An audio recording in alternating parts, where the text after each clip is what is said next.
2 3 আসসালামু আলাইকুম ওয়া রাহমাতুল্লাহি ওয়া বারাকাতুহু। ওযু করার তরিকা, ওযুতে নিয়ত করা সুন্নাত, বিসমিল্লাহ বলা সুন্নাত, দোনো হাতের কবজি সহ তিনবার দোয়া সুন্নাত, তিনবার মিসওয়াক করা সুন্নাত, তিনবার কুলি করা সুন্নাত, তিনবার নাকে পানি দেওয়া সুন্নাত, তিনবার মুখ ধোয়া সুন্নাত।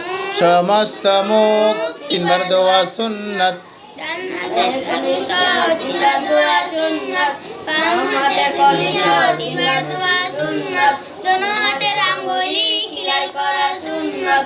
মাথার সমস্ত মাথা একবার মাসে করা সুন্নাত। তারপর কান মাসে করা সুন্নাত, গর্দান মাসে করা মুস্তাহাব, ডান পায়ের টাকনু সহ তিনবার দোয়া সুন্নাত, বাম পায়ের টাকনু সহ তিনবার দোয়া সুন্নাত।